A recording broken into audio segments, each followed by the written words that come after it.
C. Panggil Gentara lembut. Sedari kemarin, Jemima masih marah dan tak mau bicara. Gentara frustasi. Bukan karena rindu pada senyum sang istri, melainkan pada kondisi rumah yang tiba-tiba menjadi berantakan. Cucian menumpuk, bahkan dapur juga sepi dan dingin. Gentara tak suka, dan ia sangat membencinya.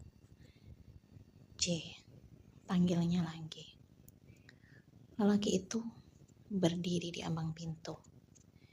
Ia melihat istrinya duduk menikmati secangkir kopi sendiri dan menopang kaki. Sepagi ini. Apa? Sahut Jemima. Singkat dan tak menoleh. Sementara Gentara merapatkan netra. Sejujurnya ia merasa sangat kecewa pada perubahan sikap istrinya yang sangat tiba-tiba. Hanya karena persoalan kecil dan tak penting pula. Kamu tidak ke pasar? Tanya Gentara hati-hati. Enggak, sahut Jemima cepat. Gentara bergeming. Ia masih berdiri di ambang pintu dengan dahi berkerut bingung. Kenapa? Tanya Gentara lagi. Jemima mendengus.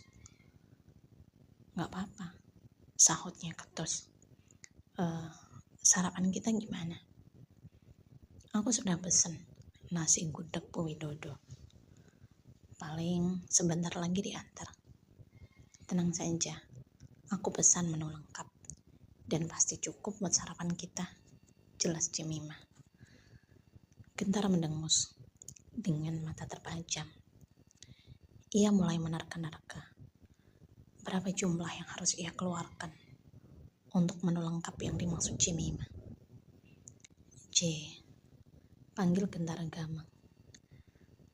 Lantas duduk di salah satu kursi di sebelah kiri istrinya. C. Pengeluaran kita bisa membengkak kalau makanan beli terus, ucap Gentara keberatan. Jemima menatap suami tajam. Terus, harusnya gimana? Tukas Jemima. Wanita itu tersenyum miring, seolah sengaja mengejek Gentara. Gentara menghembuskan nafas berat. Kamu pintar masak, C. Lebih hemat dan juga sehat, usul Gentara. Tersenyum sumbang. Tawa yang bahkan diacuhkan oleh istrinya. Memang, tapi lebih simpel beli. Tidak repot dan pasti hemat tenaga. Aku bisa sholat malam dengan tenang tanpa memikirkan nasi yang menjadi hitam dan air yang mendidih. Selain itu, kamu juga tidak perlu lagi bangun pagi-pagi untuk mengantarku ke pasar. Lebih baik seperti ini kan? Aku tidak capek, kamu pun bisa tidur pulas, sindir Jemima. Hingga lelaki itu terpaksa menelan kembali ke Salifah. Mungkin memang tak akan menjadi masalah bila hanya untuk makan mereka berdua saja. Tapi ini juga tentang makan siang 25 karyawannya di toko. Bisa bangkrut kalau seperti ini terus. Lalu makan siang anak-anak toko gimana? Tanya Gentara bimbang. Jemima tak segera menyahut. Ia lebih memilih menghabiskan sisa kopi di cangkirnya dan diam sesaat sebelum akhirnya beralih menatap suaminya. Untuk hari ini, aku sudah pesan catering Bu Endang.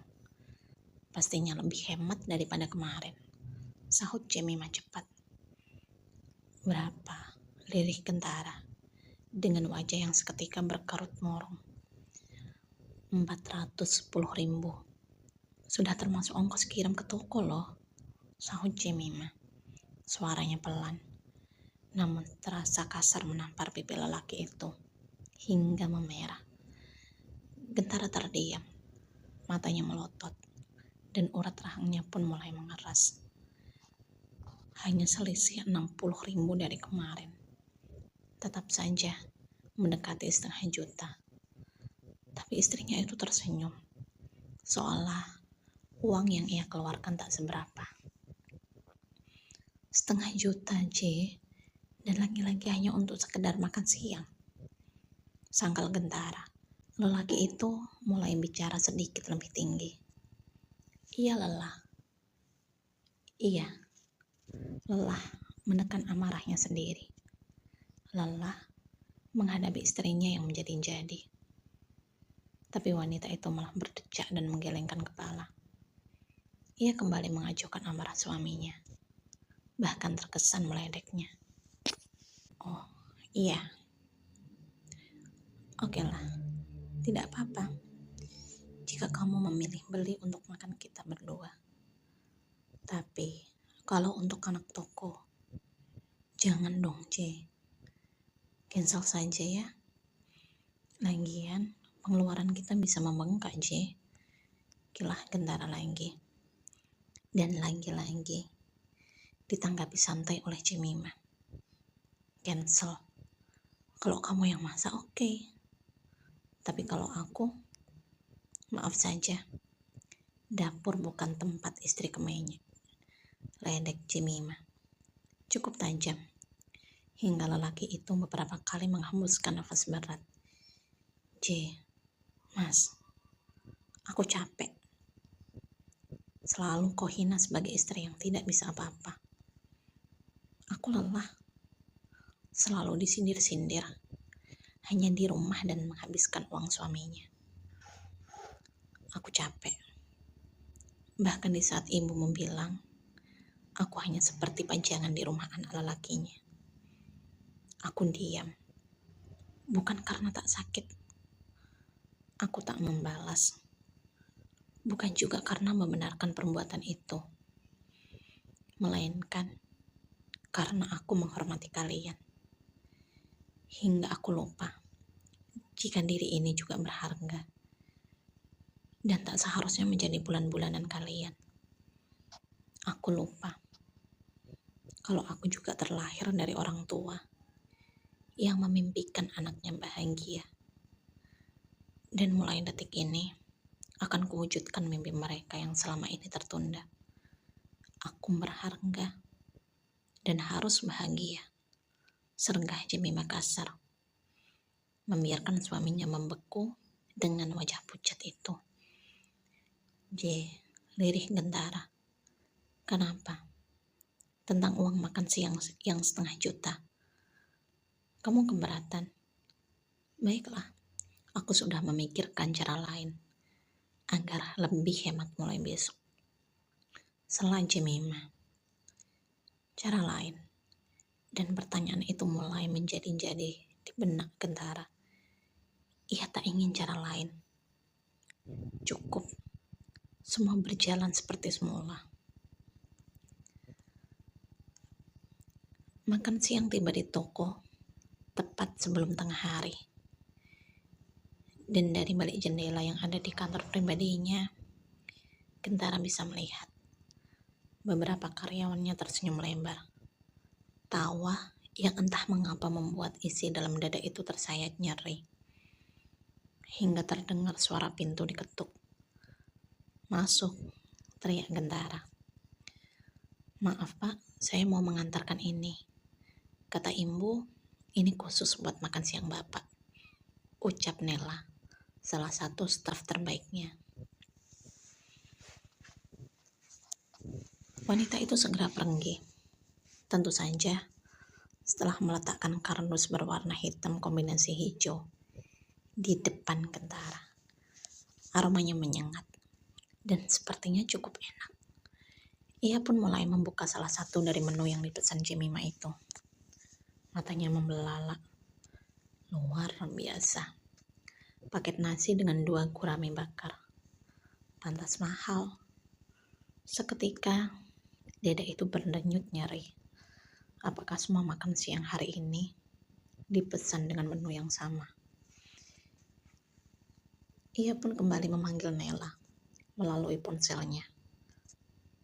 Tak sampai 5 menit, wanita itu masuk ke ruangan Gentara dengan bibir sedikit berminyak. Apa menu makan siang hari ini? paket nasi gurame bakar, Pak, jawab Nela. Dan tiba-tiba ia merasa tercekik dengan kepala keliengan. Pantas, tadi sempat terdengar sedikit riuh di luar. Ternyata karena menu mewah ini. 2 gurame, kejar Kentara. 1, Pak, sahut Nela cepat. Wanita itu merapatkan alis kebingungan. Sementara Kentara mendengus pelan. Meskipun cuma 1, tetap saja gurame bakar. Kenapa bukan menu dengan lauk yang sederhana saja sih? Ya Allah, C. Apa kau benar-benar ingin mendorongku ke dasar jurang? Pekik batin Kentara. Sudah lebih dari 15 menit. Dan lelaki itu hanya duduk, diam di kursi putarnya. Sesekali, ia juga menjambak rambut sendiri, seperti frustasi. Ia tak jadi makan. Lebih tepatnya, rahang itu seketika mengeras dan tak bisa menelan.